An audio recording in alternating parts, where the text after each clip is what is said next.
Assalamualaikum warahmatullahi wabarakatuh. Saya Muhammad Derajat Ratasya dari kelas 6B di Prodi D4 Arsitektur Bangunan Gedung di mata kuliah Arsitektur Hijau yang diampu oleh dosen Pak Muhammad Hilmi STMSC, yang dimana saya akan mempresentasikan penerapan green building pada bangunan SMK Teknik yang saya rancang atau saya desain di Stupa 23.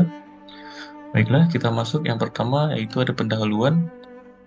Di pendahuluan ini ada latar belakang dan permasalahan dan tujuan sasaran. Yaitu pertama kita bahas latar belakang. Dampak pemanasan global telah mendorong pergerakan ke arah pembangunan berkelanjutan. Pembangunan berkelanjutan merupakan proses pembangunan yang berprinsip untuk memenuhi kebutuhan sekarang tanpa mengorbankan pemenuhan kebutuhan generasi masa depan. Salah satu aspek penting dalam pembangunan berkelanjutan adalah proses konstruksi yang berkelanjutan. Permasalahannya, di dalam merancang sebuah SMK yang mewadahi aktivitas pendidikan yang tanggap terhadap lingkungan sekitarnya, terdapat beberapa isu permasalahan penting yang terkandung di dalamnya, yaitu sebagai berikut. Yang pertama, memperhatikan aktivitas dalam bangunan nantinya. Yang kedua, konfigurasi dan efisiensi bangunan. Yang ketiga, bentuk dan estetika pada bangunan.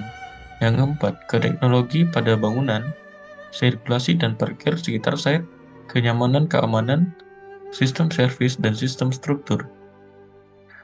Tujuan dan sasaran. Tujuan perencanaan SMK dengan pendekatan arsitektur hijau yaitu yang pertama, menciptakan rancangan suatu tempat pendidikan yang ideal dengan bentuk fisik sekolah SMK yang sesuai dengan prinsip-prinsip green building. Menciptakan pola kegiatan agar sirkulasi dan tatanan ruang mampu mendukung setiap kegiatan agar berjalan dengan baik. Merancang tempat belajar memiliki daya tarik sebagai tempat pendidikan terbaik sehingga dapat ikut membantu berkontribusi dalam perkembangan pendidikan di Kota Pontianak. Baiklah, lanjut ke perkembangan site. Di sini saya memilih lokasi di SMK 5 Pontianak di Jalan Ayani 1, di Kecamatan Pontianak Selatan, Kota Pontianak, Kalimantan Barat, dengan luas tanah atau luas site yaitu 7.200 meter persegi. Alasan saya memilih lokasi ini, daerah ini bertepatan di tengah kota Pontianak yang mudah dijangkau dari manapun dengan tingkat kemacetan sedang. Lokasi sekitar terdapat sekolah, perkantoran, instansi pemerintah, dan rumah penduduk.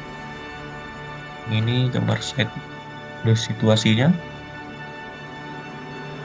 Baiklah, lanjut ke perkembangan site. Ini ada site plan yang dimana pada lokasi set yang terpilih ini kontur tanah yang termasuk tinggi dan tingkat banjir juga minim. Untuk mengurai pembangunan yang merugikan alam sekitar, saya memilih lokasi yang sudah terbangun dengan fungsi yang sama, yaitu SMK. Keuntungan site juga berada di tengah kota untuk meminimalisir penggunaan kendaraan pribadi bagi warga SMK nantinya, yang lebih utama yaitu siswa dan siswi di SMK. Yang akan beralih ke penggunaan transportasi umum dan kendaraan ramah lingkungan seperti sepeda dan lainnya. Pada set sendiri, saya memberi penghijauan dan resapan merata dan memberi vegetasi serta kolam guna menstabilkan suhu serta kondisi set menjadi lebih baik. Baiklah, kita lanjut ke efisiensi energi. Di sini saya mengambil sampel pada bangunan A, yaitu bangunan pembelajaran khusus, ada ruang praktek, workshop pemesinan.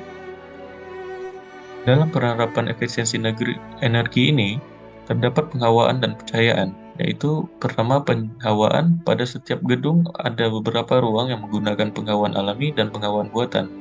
Seperti ruang workshop pemesinan ini, saya memberikan ruang setinggi 5 meter untuk memberi cross ventilation dan penerapan passive cooling yang baik. Di sini saya meninggikan tinggi dinding bangunannya 5-6 meter, dan itu berguna untuk cross ventilasi.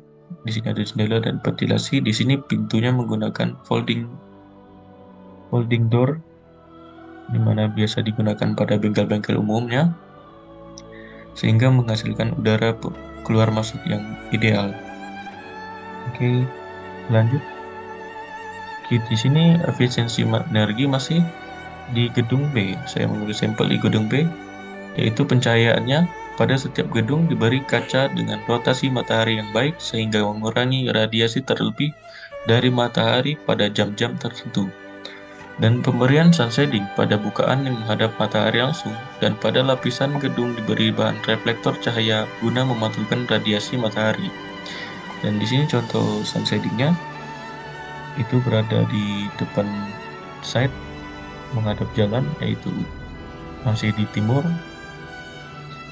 Ini gedung akademik di mana fungsinya itu sebagai kantor dan beberapa ruangan tertentu. Baiklah, kita lanjut lagi. Nah, masuk ke teknologi green building. Di sini saya mencolokkan teknologi yang ada di bangunan ini, yaitu panel surya atau solar panel. Penggunaan teknologi green building di sini salah satunya yaitu panel surya yang membangkitkan listrik yang dihasilkan oleh matahari. Dengan penggunaan panel surya ini dapat menghemat penggunaan listrik pada bangunan dan juga dapat menstabilkan kondisi alam sekitar menjadi lebih hijau dan sejuk.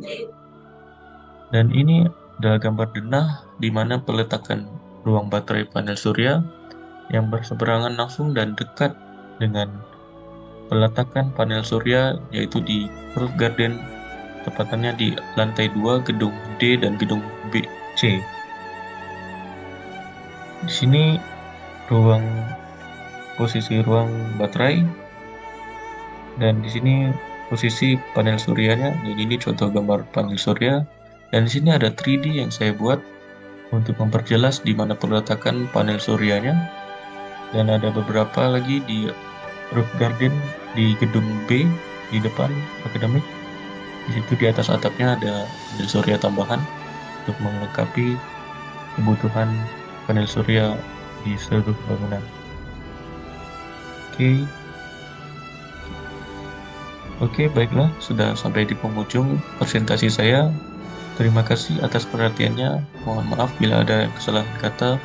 Wabillahi taufiq wal hidayah. Wassalamualaikum warahmatullahi wabarakatuh.